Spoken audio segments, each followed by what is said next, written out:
G'day guys, welcome back to my channel. My name is Wildkard. Thank you for being here and watching my content. I really do appreciate it. The fact that you are here watching me on YouTube, some random guy talking about rugby, means that you are the best rugby fans on the planet. Okay? And you are here today because it's Tuesday and it's time to read the rugby news. So yeah, Australian rugby is in the papers once again. They big announcement last week. They spent $1.6 million poaching a rugby league youngster, 19 years of age, Joeseph Suaali'i, to play rugby union starting next year after the rugby league season, so late next year. Yeah, this guy, Joeseph Suaali'i, 1.6 million. This is the biggest contract ever in the history of Australian rugby. So this guy gets paid more than, I don't know, Michael Hooper currently. He gets paid more than Beauden Barrett, who plays in New Zealand. He gets paid more than everybody, right? He's 19 years of age, and yeah, it's quite frankly, a lot of people talk about him being Sonny Bill Williams, being the next Israel Folau, and he gets paid more than Israel Folau and Sonny Bill Williams, right? So yeah, sure, I know he's got talent. He like started with the Roosters when he was even like he was like 17 or something. So yeah, he's got a lot of talent, but he really hasn't got to the level that's worth the biggest contract ever yet, right? So there's a lot of people on both sides of the rugby league and rugby union talking about this, and it's largely very negative, right? So in rugby league side, obviously the people in the league are not happy. One of their top, young stars coming up is being poached, and the rugby union side, there's a lot of people who feel like the money could be spent better, and in better places, in grassroots, and the current players have been reducing their salaries due to COVID. Thinks that they should be returned to its original pay. There's a lot of people not happy about this deal, right? So I thought maybe we should look at some of the stats from Suaali'i and to see what exactly rugby union is actually buying, right? So Suaali'i, I don't have his full season stats here, but one of the things that you kind of want to think about is, this guy's going to win the Rugby World Cup for you, right? So yeah, he did play in the Rugby League World Cup, and whilst Samoa did go into the final and losing to Australia, and they had that big upset against England in the quarterfinal, in the semi-finals. But yeah, a lot of people has been talking about this as well. His glaring defensive issues for Samoa. Yeah, Australian rugby just spent 1.6 million buying 43.5% tackle completion rate. Okay, he's on the wing. Okay, maybe he can play fullback. But yeah, man, that is not great. Good run meters overall. Again, if you're a fullback, which he did play a fullback position, he does have more space to run. But still, 43.5% tackle completion rate is really, really bad. That's not even, you're not even gonna make the cut to play in a tier 1 international team with this tackle completion rate. It's around 80%. You need to be around 80% to get a start in a tier 1 nation, and that's not really good. Also, there was a huge video came out a couple weeks ago where he literally made a break. His teammates, obviously, he didn't make the break. His teammates fed him through a hole, so he was free. He had James Tedesco, which is the captain of the team, wide open, and he saw him. He looked over, I can see here, he looked over. Instead of passing the ball to him, he decided to try to go into the corner for himself, and eventually got tackled. He did manage to offload, and then the Roosters did score, but it was just like really, really poor form. A lot of people criticized him for this. People felt like he was trying to make a statement because he's Tedesco is the best in rugby league at the moment, especially in that fullback position. He wants to take his role essentially. People feel like he was trying to make a statement, and yeah, something like that you just don't see in like a professional like national team, like especially sometimes players might have make the wrong decision, but this was really clear. You can go watch this video and Google up yourself. Like, it's really clear. He saw the player and he decided not to pass. It's not like, oh, there's a lot of people going on, and then he just failed to make the pass, or he made a decision too late. But it was very clear he didn't want to pass the ball. to Tedesco, and he wanted to score the try himself. It was really bad form as well. Yeah, with that being said, so from the rugby league side of the story, obviously it's about a young star leaving the team. Gas Gould is one of this guy here. He's one of the big pundits in rugby league. He's yeah, I have a lot. In fact, I don't really watch rugby league, but I watch his content when he talks about rugby league. He's really insightful. He knows like he's been in the business for a long time. And basically, before the announcement was even made, he was just very adamant that Suaali'i should just leave. It's best interest for rugby league and Suaali'i to leave and go play union. And this was before the contract was even announced. So after the contract was announced, as you can see, Gus basically is talking about in this show here that you should just get out, just get rid of him, because he don't think it's fair for Suaali'i to go, join Rugby Australia in the end of 2024, which is still like 18 months away, to take all the achievements he's gonna do in the next 18 months and essentially taking that to the next to a rival code. He thinks that rugby league should just get rid of him today. Also, he's very adamant that Suaali'i should not be playing the State of Origin.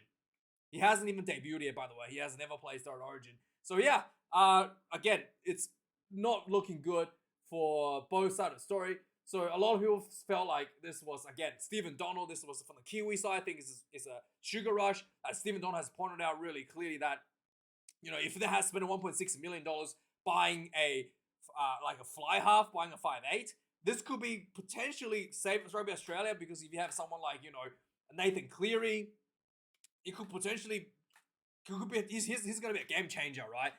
But no, you bought a winger, and, a winger is just not really going to make that much of a difference when it comes to the overall performance of the team, right? So, Stephen Donald has really just kind of like hit the nail on the head. Like, it's just, one player is just not going to be enough. And this money should have been better spent elsewhere, right?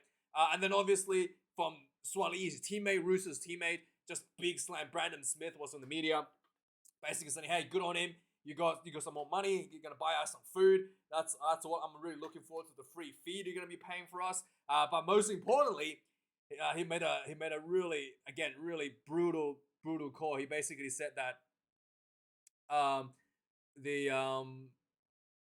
he basically said that, what is it?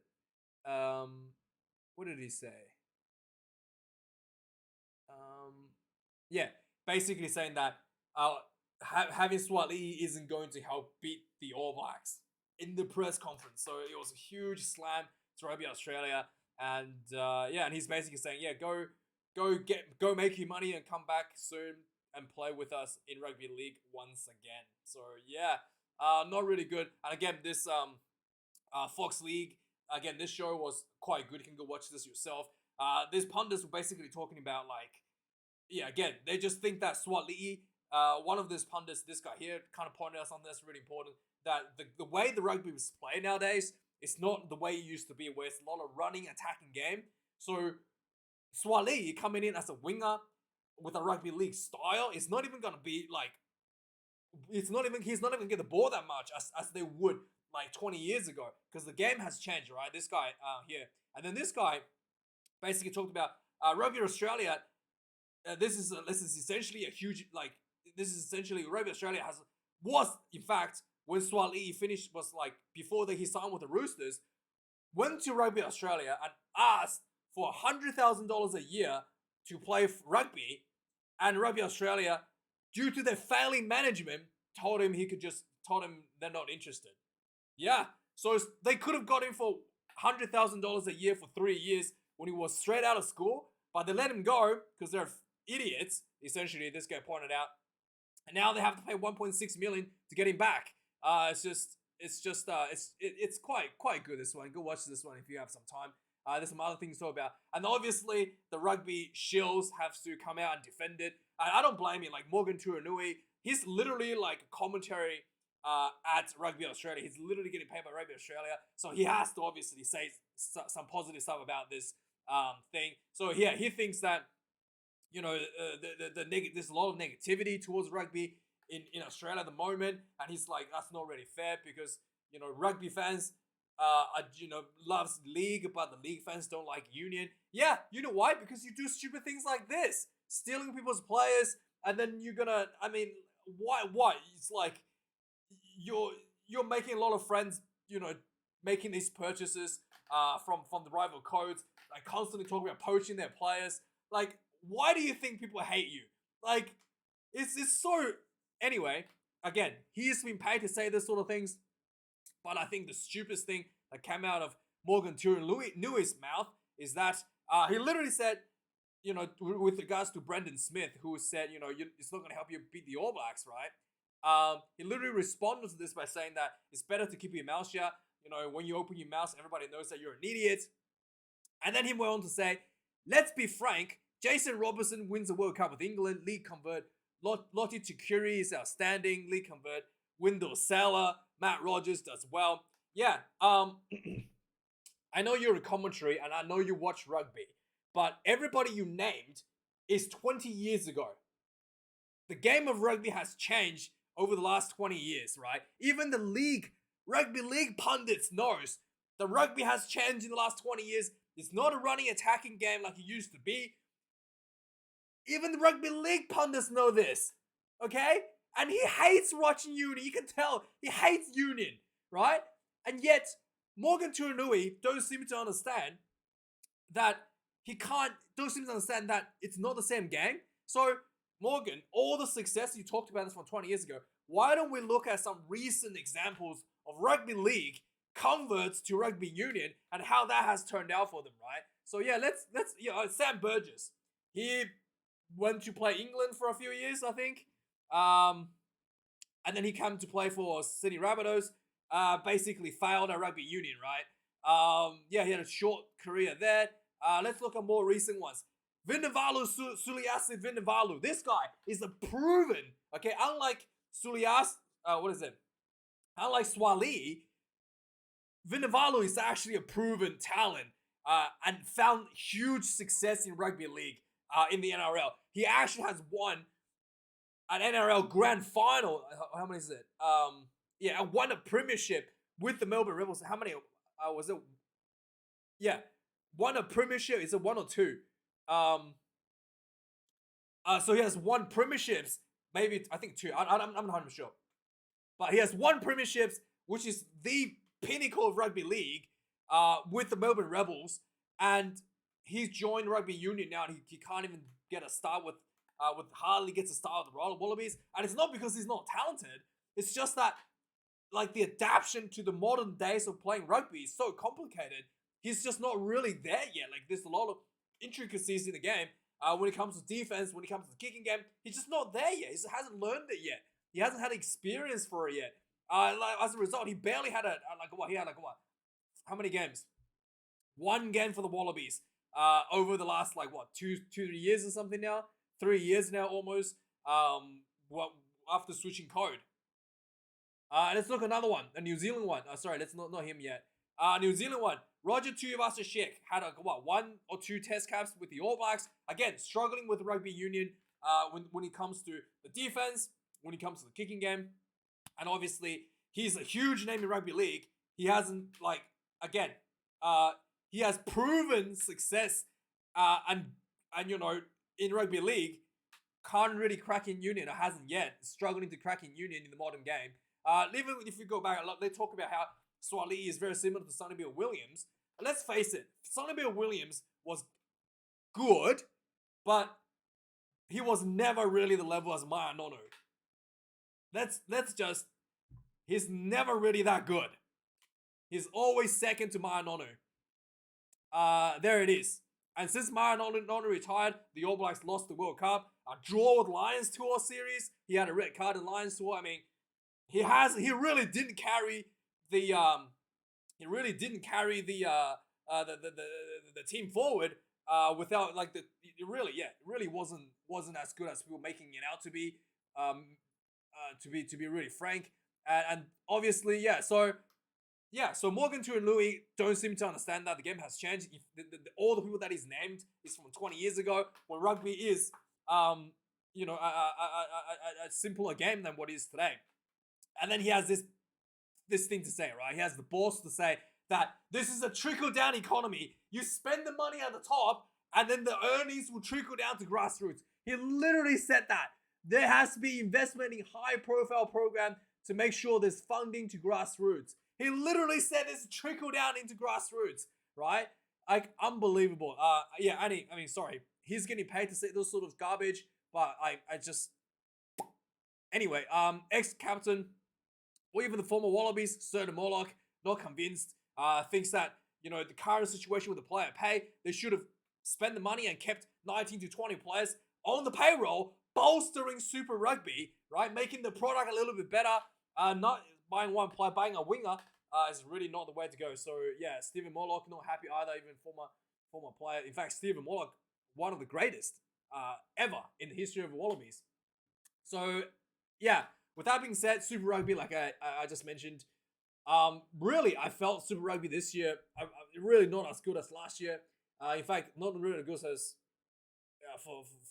in fact, I thought the year before during the lockdowns was like when it was Super Rugby Trans-Tasman was actually better product than it is today. Obviously, a lot of talents have left. Yes, a lot of talents have left since pandemic, and yeah, because of the pay cut, right? So the product Super Rugby hasn't been great, and let's quickly go through some of this stuff. So yeah, Crusaders versus Brumbies, right? The Brumbies had to rest like 7 of their players getting to Christchurch because they play for the Wallabies. So this was a pretty easy win for the Crusaders. The Brumbies never looked like they had any chance of winning this game. But yeah, it is what it is. And this game as well, Waratahs versus Chiefs, I was actually looking forward to this game quite a bit. Again, really sloppy game for both teams. I thought the Chiefs could have done a bit better, but I think maybe the Chiefs had a few players resting as well for the World Cup. So really sloppy game for both teams. Chiefs end up winning over the Waratahs. And by the way, Suaali'i will be playing for the Waratahs, right? And yeah, it wasn't. I mean, this game especially, I thought, yeah, I really don't want to say too much negativity, but I really yeah, I really thought like.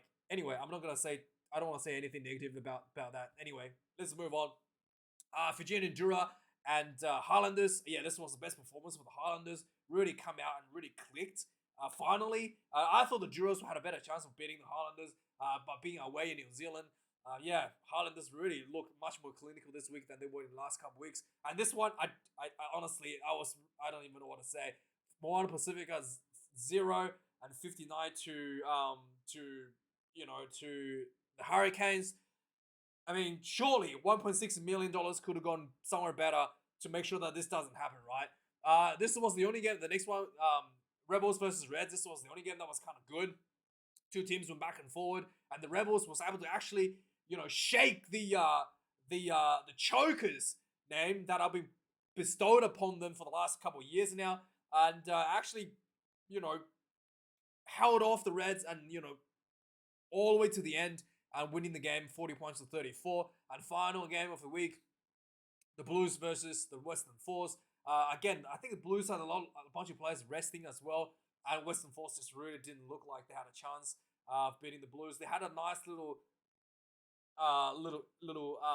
period where they looked kind of like really good, and then they just kind of fell apart again. Yeah, again, more money needs. Anyway.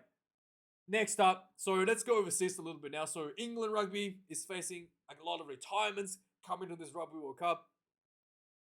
This is it for a lot of the players. Dan Cole, Jamie George, Marco Vinopola, Ben Youngs, Courtney Laws, Anthony Watson, Owen Farrell, and Mano Tuilangi are all expected to potentially it's not like guaranteed to retire, but then probably not going to make it to 2027 Rugby World Cup. So a lot of these players will be leaving England Rugby after. So bad news for Ireland. Johnny Sexton has suffered a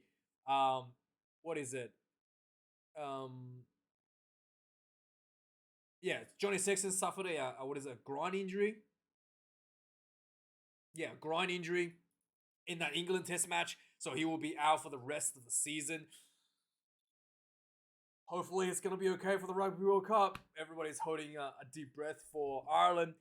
Wales now, so obviously Wales Rugby Union has been under a lot of issues with players threatening to strike due to player contract negotiations, and and then basically there was a vote and there was overwhelming favor of governance reform, which means that basically the board and the directors and executives are gonna get sacked.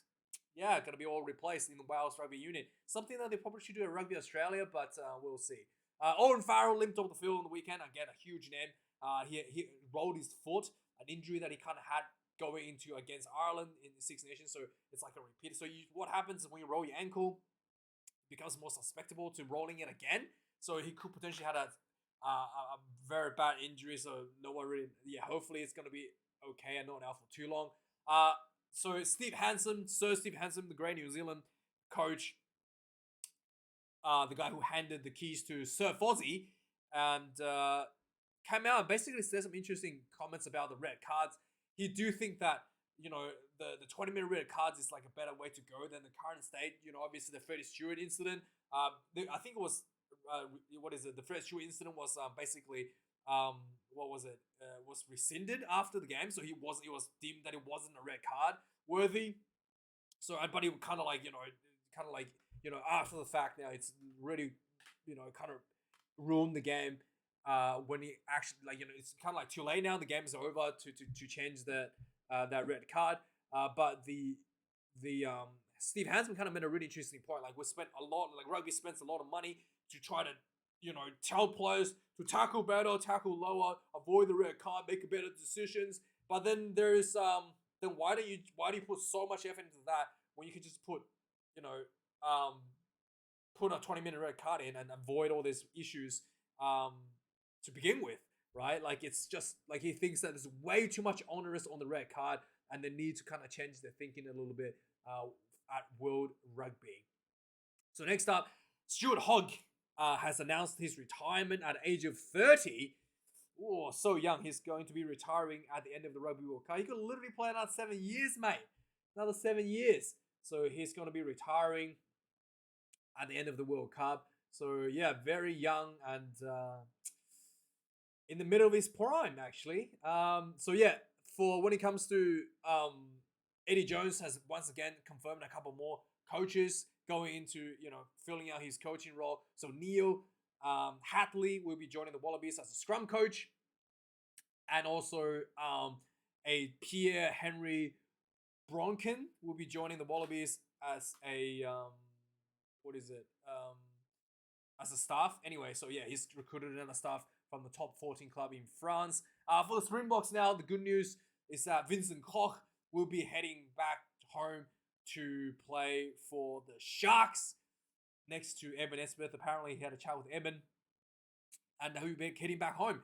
Yeah, Vincent Koch is one of the best props in the world, and playing with his teammates at the Springboks means that it's going to be a stronger Springboks performance. So yeah, and that is the news, guys. And also, yeah, a lot of these guys are returning to South Africa because the TV rights in South Africa are getting. I guess the clubs are getting more money now because they're playing in the URC, which is more much better viewership than they were getting from Super Rugby.